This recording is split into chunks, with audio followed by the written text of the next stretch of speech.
Okay, David Hotz with the National Weather Service office in Morristown joining me now. David, we're talking about the super outbreak of April 27th, 2011. One for the record books, certainly for our area nationally. 55 tornadoes in about 24 hours, roughly in East Tennessee. Wow, what a storm.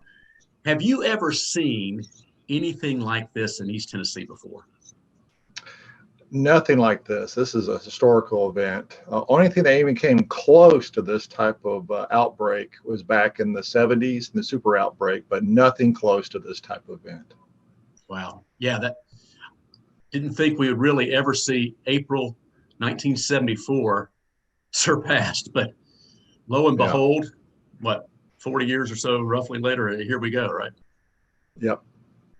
Yep, it's just definitely, that day is definitely a generational type of event, and something you don't see probably within a century time frame. So definitely historical. Yeah, and I was just going to ask you as well, how rare is this type of event? You just said a generational, historical type of event, right?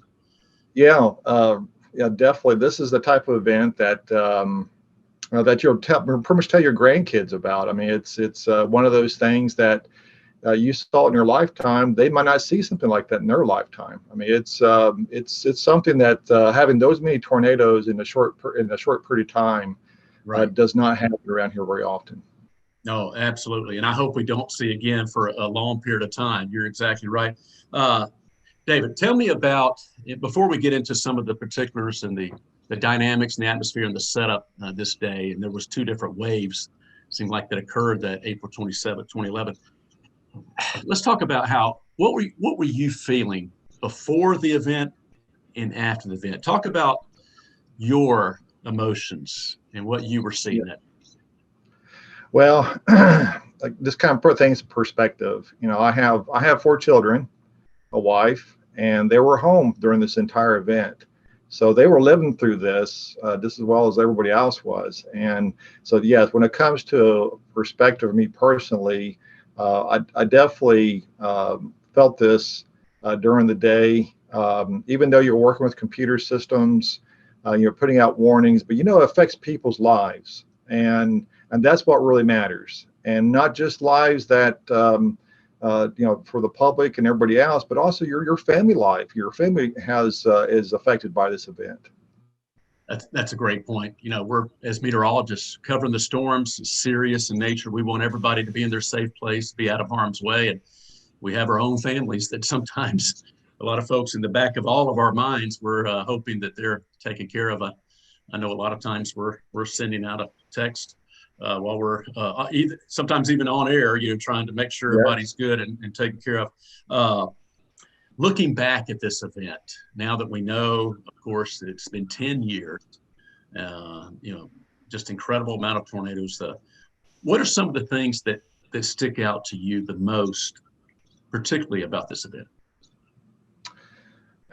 I think particularly about this event, besides the fact that it was, such a large tornado outbreak day, what's the scope of it all? It's for also the duration of it, because it started, early in the morning hours, essentially almost daybreak that morning, and it did not end until essentially midnight that day. So, and I hate to do analogies, but I mean, it was almost like a train track of tornadic supercells going from the Southern Valley up to the Central Valley, up into the Tri-Cities, eventually Southwest Virginia. I mean, it was just one storm after another. And I mean, these storms were moving like 60 miles per hour. They were incredibly fast storms. And besides the tornadoes that we had, we also had a lot of large hail. I mean, damaging large hail that day. That's one of the things that I remember very well. Mike Witcher and I were talking about that earlier today, that, not only the tornadic storms, but the large hail, that the roof damage, siding, many homes were severely damaged, and cars dented, glass broken. I mean, just the incredible amounts of hail, the size hail that we saw with those storms and the number of tornadoes. And you mentioned it started early. We were tracking storms that morning coming up out of Georgia into parts of the Chattanooga area, Bradley County, Cleveland area, Charleston. Seeing, and we got the early reports back of the wall clouds and some of that pictures and video coming in. And you knew after a brief break around lunchtime, we settled in for a very long afternoon and evening. Some of our viewers may, talk about what makes a tornado different from any other severe storm. Why was this such a significant outbreak? What was going on in the atmosphere with these dynamics that particular day? Yes. The dynamics of this system, the power of the atmosphere during that particular day was incredible. The ability to produce storms after storms, and then if you look at the atmosphere in a way that was like spinning, and it was able to produce multiple tornadoes, and not just your general weaker tornadoes, but strong tornadoes. I mean, we ended up having tornadoes that were producing winds 130, 140 mile per hour winds. Mm-hmm. And so this was a very unusual day. And the fact that they were able to produce storms in the mountains, we had a very strong storm in the Smoky Mountains. So that just shows you the strength of the dynamics that day. It really does.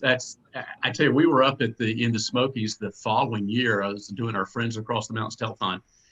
And subsequent years to follow that, seeing the damage path in the Smokies, that's when you're talking about this significant system overriding effects of topography, which doesn't happen that often. Very impressive indeed. What was it like in the Weather Service office that day? We're at a TV station, it's kind of all hands on deck. We've multiple meteorologists, newsroom, everybody gets involved. Give us a sense for our viewers as well. I mean, y'all, it's nonstop, right? How busy was it that day? Yes, it was essentially like what you just said. It's on all hands on deck. Everybody's there. We typically have like 2 or 3 people on general during a typical day. We had 9, 10 people working during that entire event. And kind of give you a feel for what's like, working the radar. We're sitting there, we're putting out tornado warnings, and when you're doing that kind of stuff, especially on a day like that day, that people's lives are being endangered. So it's not something we're just talking about. Again, we're just putting things on the computer. This is affecting people's lives, and we take that to heart. So what it's like during the day, it's exhausting. I mean, it's mentally tasking, because the people here in the National Weather Service, we take our job to save life and property very seriously. And when I know you guys do in the media, the TV meteorologists, I mean, you guys take the same thing, feel the same way, and that's how we feel there in the National Weather Service. Yeah. And y'all do an excellent job, David. Thank you. The National Weather Service in Morristown covers East Tennessee. With the watches and warnings, et cetera, does a great job. David, what's some of the things that we can tell our viewers to, we hope we don't see this type of outbreak again for hopefully a long period of time, but it's spring. We're going to have severe weather. We tell people to get to their safe place, multiple ways to have alerts, get warnings. What's some other things that you would say, that's a priority for viewers when we, not just that day of, but maybe the day before or a couple of days leading up to severe weather, what they should be mindful of?